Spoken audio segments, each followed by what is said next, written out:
अस्सलाम वालेकुम students, vital educators और इसके ज़ेर तमाम इंग्लिश ग्रामर कोर्स और इसके सिलसिले का लेक्चर नंबर है 11। आज की क्लास हमारी ज़ाहिर है पिछली क्लास से रिलेटेड है। जिस तरह पिछले 2 लेक्चर्स से हमारा मामला चल रहा है, पहले हमने पार्टिसिपल्स पर काम किया, उसके बाद पार्टिसिपल्स की कुछ टाइप्स को डिस्कस किया और फिर उसी लेक्चर में हमने जेरेंट्स को स्टार्ट किया। सो जेरेंट्स की डिस्कशन के बाद हम ज़ाहिर है अब हम करेंगे जेरेंट्स टाइप्स। जेरेंट्स कितनी टाइप्स के हो सकते हैं, मींस ये कि जेरेंट्स किस तरह यूज़ होते हैं। देखिए, जेरेंट्स टाइप का मतलब ये है, यहाँ पर ये बात आपने ज़रूर अंडरस्टैंड करनी है कि जेरेंट्स टाइप का मतलब क्या है। जेरेंट्स टाइप का मतलब ये है कि कितने तरीक़ों से जेरेंट्स हमारे सेंटेंसेस में यूज़ हो सकते हैं। यानी कि आप यूँ कह सकते हैं कि the number of ways a Geraint is used in a sentence. अच्छा, अब इसमें हमने देखना है कि जनाब कितने तरीक़ों से एक जेरेंट जो है ना वो हमारे सेंटेंस में यूज़ हो सकता है। तो इसको ज़रा हम थोड़ा सा अंडरस्टैंड कर लेते हैं। सबसे पहले, और ये कॉमन चीज़ों के ऊपर हम बात करेंगे क्योंकि जेरेंट को अंडरस्टैंड करना वो ज़ाहिर है हम पहले लेक्चर में इससे पिछले में हम कर चुके हैं। ये जेरेंट के सिलसिले का दूसरा लेक्चर है, इसमें हम इसकी कुछ टाइप्स को अंडरस्टैंड कर लेंगे, आपको समझ भी आ जाएगा। और अगली बात यह है कि जो जेरेंट्स की यूटिलाइजेशन है किसी भी सेंटेंस के अंदर, तो जब आप एक दफ़ा टाइप्स के ऊपर कमांड हासिल कर लेंगे और आपको समझ आ जाएगी, उसके बाद जेरेंट समझना आपके लिए मुश्किल नहीं है। क्योंकि कई दफ़ा बच्चे पार्टिसिपल्स में और जेरेंट्स में कंफ्यूज हो जाते हैं। तो वो चूँकि मैं अब क्लियर करता आ रहा हूँ पिछले लेक्चर से, तो आप थोड़ा थोड़ा उसके ऊपर जब आप वर्क करेंगे और साथ साथ रिसर्च भी करेंगे तो आपके लिए बहुत आसान हो जाएगा। मैं हमेशा रिसर्च इसीलिए कहता हूँ क्योंकि आपकी पर्सनल रिसर्च भी बड़ी मैटर करती है इस चीज़ के अंदर। जेरेंट जो है ना जी, वो पहले तरीके से अगर हम यूज़ करें तो एज आ सब्जेक्ट यूज़ हो सकता है किसी सेंटेंस में। यानी अब gerund as a subject use हो सकता है। कैसे जनाब? अच्छा, अगर मैं लफ्ज़ इस्तेमाल कर रहा हूँ कि एज अ सब्जेक्ट यूज़ होगा तो इसका मतलब ये है कि ये सबसे पहले आएगा, पहले नंबर पर। क्योंकि आपको पता है कि किसी भी सेंटेंस में जो पहला वर्ड होता है ना वो सब्जेक्ट होता है, और ये इससे पहले मैं बता चुका हूँ। अब मुझे मतलब मज़ीद एक्सप्लेन करने की मेरा नहीं ख्याल है ज़रूरत है। सो इसके हवाले से मैं 2-3 एग्जांपल्स आपके साथ शेयर कर लेता हूँ। जैसे कि जो सबसे मशहूर है, स्मोकिंग इज़ डेंजरस, स्मोकिंग ख़तरनाक है, या smoking is injurious to health, आप यूँ भी कह सकते हैं। ये भी कर लेते हैं, ये भी अक्सर सिगरेट की डिब्बी पर लिखा होता है।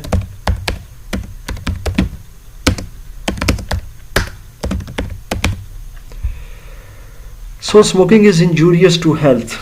अब इसमें अगर आप देखें ना तो स्मोकिंग पहले नंबर पर आ रहा है, यानी जुमला स्टार्ट हो रहा है, और ये पूरा जुमला जो है ये स्मोकिंग से रिलेटेड है। यानी क्या चीज़ डेंजरस है? स्मोकिंग। क्या चीज़ हेल्थ के लिए इंजूरियस है? स्मोकिंग। सो ये एक सब्जेक्ट के तौर पर यूज़ हो रहा है, और जाहिर है कि वर्ब के साथ आईएनजी ऐड हो रहा है, verb as a noun use हो रहा है, तो इसलिए ये जेरेंट कहलाएगा। इसी तरह मिसाल के तौर पर हम कह सकते हैं कि हाँ, swimming is a very healthy sport. तो स्विमिंग जो है वो एक हेल्दी स्पोर्ट है, यानी इससे इंसान जो है वो हेल्दी रहता है। तो इसमें भी अगर आप देखें तो हेल्दी स्पोर्ट क्या है? स्विमिंग। तो स्विमिंग जो है बेसिकली वो यहाँ पर एज अ सब्जेक्ट यूज़ हो रहा है, जेरेंट। तो ये जेरेंट जो बिल्कुल स्टार्ट में आ जाता है एज अ सब्जेक्ट, तो ये यूज़ हो रहा होता है जेरेंट एज अ सब्जेक्ट। तो ये इसकी पहली टाइप होगी जनाब। अब आई एम श्योर आपने गेस कर लिया होगा, दूसरी टाइप होगी एज ऑब्जेक्ट। अब अगर एज ऑब्जेक्ट करना हो आपने, या एज एन ऑब्जेक्ट यहाँ पर मैं लिख देता हूँ। अच्छा जी, अगर एज एन ऑब्जेक्ट हो तो फिर आप यकीनन समझ गए होंगे कि ये आखिर में चला जाएगा, और ये सब्जेक्ट कोई और होगा, यानी सब्जेक्ट कोई पर्सन हो सकता है। जैसे कि he is addicted to smoking.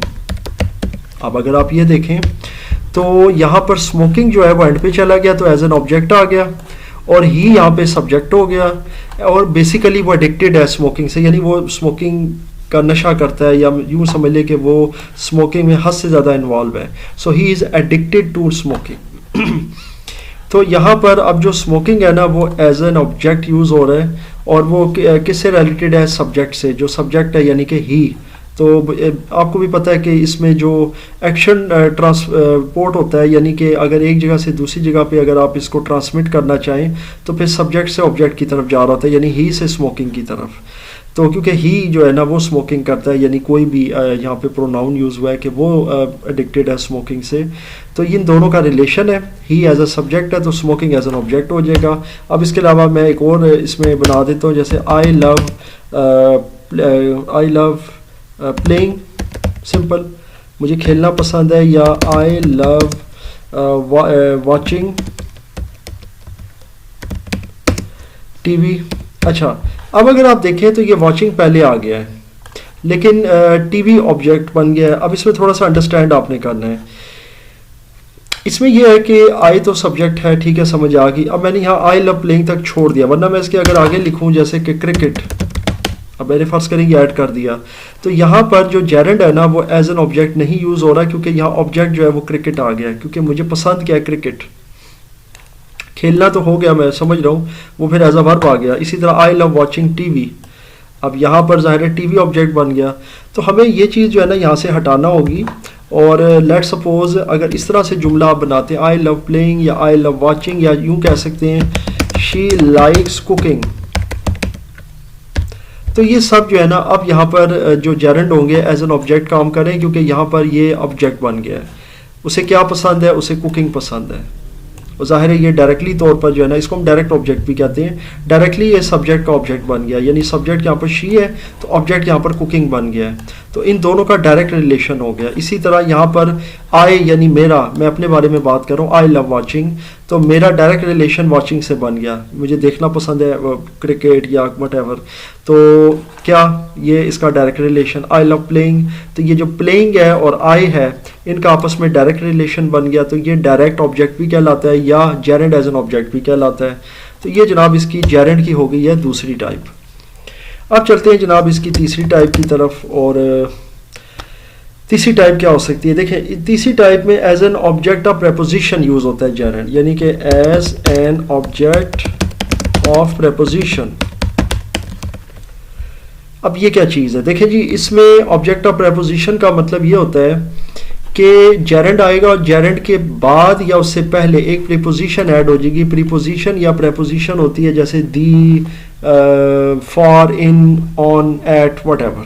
तो अब ये जो प्रेपोजिशनल जो आपका जेरेंड होगा ना वो इस तरह से होगा, जैसे मिसाल के तौर पर मैं एक बड़ा आसान सा जुमला आपको बता देता हूँ।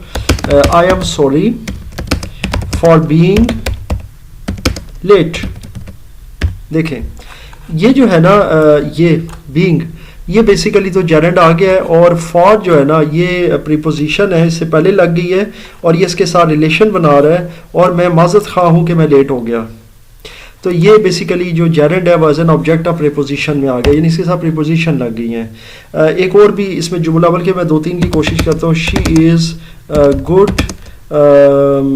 Is good for playing piano या गिटार, जो भी आप कह लें इसके अंदर। अब अगर आप देखें तो यहाँ पर ये जेरेंड हो रहा है प्लेइंग पियानो, और ये फॉर जो है ना यहाँ पर ये again as a prepositional word use हो रहा है।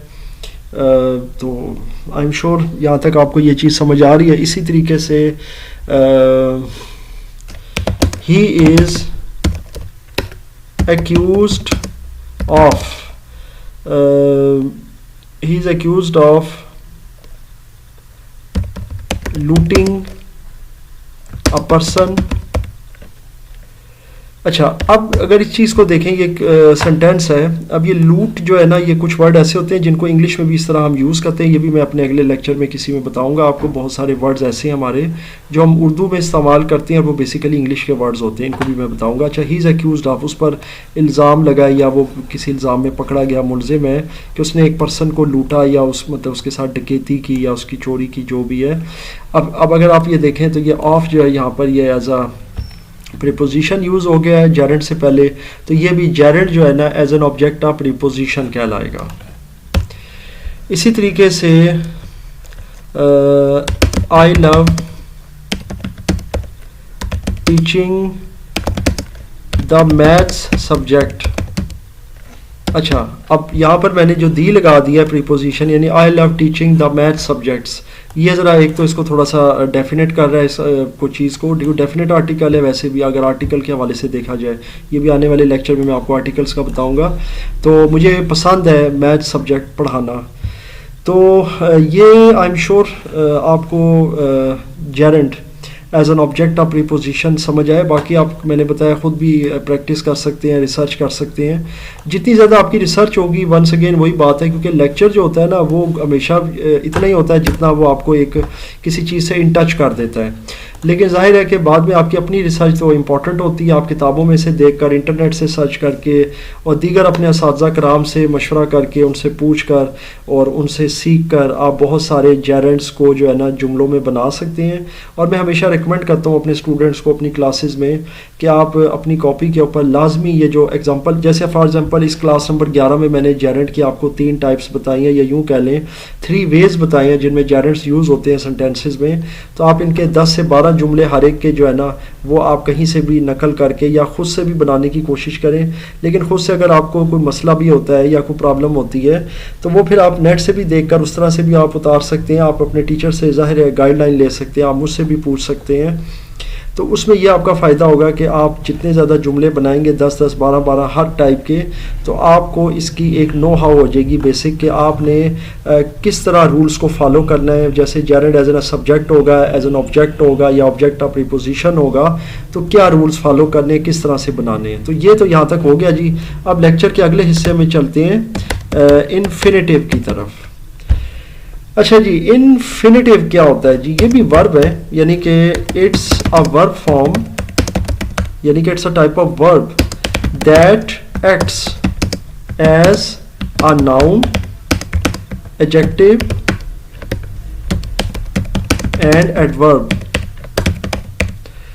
तो ये जो याद रखिएगा, इन्फिनेटिव होता है ना, ये एक ऐसी वर्ब फॉर्म होती है जो कि एक्ट करती है as a noun, adjective and adverb. जैसा कि इससे पहले हमने जेरेंट का किया, तो जेरेंट एक ऐसा वर्ब है जो एज अ नाउन काम करता है और उसके साथ आईएनजी का इजाफा होता है।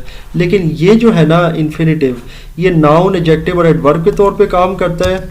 And to is added before it, इससे पहले हम टू लगा देते हैं इसके वर्ब से पहले, यानी इसमें हम वर्ब में कोई तब्दीली नहीं करते। यानी यूँ कह लें कि वर्ब के अंदर कोई आईएनजी का इजाफा नहीं करते जैसा जेरेंट में होता था या पार्टिसिपल में। हम इसमें इससे पहले से टू ऐड कर देते हैं। बहुत आसान जुमले अभी मैं करवाऊंगा, तो आपको 100% इसकी जो है ना इन्फिनेटिव की इंशाल्लाह समझ आ जाएगी। फिर आप किसी भी जुमले में इन्फिनेटिव और जेरेंट में तमीज़ भी कर सकते हैं। यानी अगर आपसे ये पूछा जाए कि ये जुमला है, कोई भी सेंटेंस है, तो इसमें बताएं जेरेंट यूज़ हुआ है या इन्फिनेटिव हुआ है, तो उसमें भी आप आसानी से डिफ्रेंशिएट कर सकते हैं। इंशाल्लाह अगले लेक्चर में मैं एक तो आर्टिकल्स को भी ज़ेर बहस लेके आऊँगा, जो हमारा लेक्चर नंबर 12 होगा, और सेकेंडली मैं कुछ MCQs भी आपसे इंशाल्लाह शेयर करूँगा। और ये साथ साथ अब ये सिलसिला हमारा MCQs का जो है ना वो अगले लेक्चर से इंशाल्लाह स्टार्ट हो जाएगा। 2-2, 4-4 MCQs मेरी कोशिश होगी हर लेक्चर में आपके साथ शेयर करूं, क्योंकि डेफिनेटली अब जितना हमने ग्रामर में काम किया ये लेक्चर नंबर 11 तक, तो उससे रिलेटेड MCQs हमारे लाजमी बातें बनते हैं, उनको अंडरस्टैंड करना, समझना, ताकि आप लोगों के लिए 9, 10 फर्स्ट या सेकंड या जो भी आप ग्रेड में होते हैं, तो आपके लिए इंग्लिश का पेपर हल करना, उसके MCQs को अटैम्प्ट करना भी आसान हो जाए। इन्फिनेटिव के हवाले से मैं आपको एग्जांपल्स करवा देता हूँ, बहुत आसान है। जैसे कि, लेकिन सबसे पहले मैं जेरेंट बताता हूँ, फिर आपको ज़्यादा बेहतर समझ आएगी। अब देखिए जेरेंट की तरफ आ जाए। He loves playing cricket. अभी आप समझिए ये एक जेरेंट आ गया। अभी फ़िलहाल मैं इसके टाइप्स में नहीं जा रहा, वो आप कर चुके हैं, आपको समझ आ गई है। ये जेरेंट है जी, इसमें उसे क्रिकेट खेलना पसंद है। Verb as a noun use हो रहा है और आईएनजी का इसमें इजाफा हो रहा है, ये आप देख सकते हैं। तो ये आईएनजी है जी। अच्छा, अब क्या करना है जनाब, अब इसी को मैं इन्फिनेटिव में कन्वर्ट करना चाहता हूँ। इट्स इंटरेस्टिंग, अभी बहुत इंटरेस्टिंग है कि इन्फिनेटिव में कैसे कन्वर्ट होगा। यही जुमला, ही लव्स प्लेइंग क्रिकेट, तो जनाब ये बहुत आसान है। He loves to play cricket. I am sure आपको समझ आ गई है। मैंने इसीलिए जेरेंट वाला जुमला लिखा था कि ये जनाब जेरेंट है, जो अब तक हमने इस पर काम भी किया और आप ये यकीनन देखते रहते हैं, क्योंकि इसमें verb as a noun use हुआ है और साथ में आईएनजी का इजाफा हुआ है। और अगर आप इसी को इन्फिनेटिव में करेंगे तो इसमें एज इज होगा, इसमें कोई आईएनजी का इजाफा नहीं होगा, वर्ब के साथ यानी प्ले रहेगा और उसके साथ टू लग जाएगा पहले। बस इतनी सी इसमें जो है ना समझ लें रूल एंड रेगुलेशन को आपने फॉलो करना है, बाकी ये तैयार हो जाएगा। जैसे कि he likes to go to school daily, उसे रोज़ाना स्कूल जाना पसंद है। She loves to take care her garden, उसे अपने बाग की देखभाल पसंद है। इसी तरह आई लाइक टू टीच, मुझे पढ़ाना पसंद है, आई लाइक टू टीच। ये बहुत सारे जुमले जनाब, बस सिर्फ आपने ये देखना है कि इस वर्ब से पहले कोई भी वर्ब होगा उससे पहले टू लग जाएगा। मैं इससे ज़्यादा मेरा ख्याल है मज़ीद एग्जांपल्स आपको नहीं दे सकता, क्योंकि एग्जांपल तो ढेर सारी निकल आएंगी और जो भी आप निकालना चाहें, लेकिन मेरे ख्याल से आपको इन्फिनेटिव जो है ना वो समझ आ गया, क्योंकि ये जेनर्स के मुकाबले में खासा आसान है। इससे पहले आपको सिर्फ टू का इजाफा करना है और ये आपका इन्फिनेटिव बन जाता है। बाकी इसकी मज़ीद आगे इंशाल्लाह ताला जो A to Z जो है ना कुछ बारीकियाँ वो आने वाले लेक्चर्स में मैं डिस्कस करूँगा। और आर्टिकल को लेना है हमने नेक्स्ट लेक्चर नंबर 12 में, और मैंने जैसा कि बताया हमने MCQs को भी देखना है। तो यहाँ तक इन्फिनेटिव्स और जेरेंट्स का तो हमारा जो है ना वो कवर हो गया सारा। इसकी अब आप प्रैक्टिस करें, रिसर्च करें, और किसी किस्म का कोई भी क्वेश्चन हो, कोई कन्फ्यूजन हो तो मुझसे ज़रूर शेयर कीजिएगा।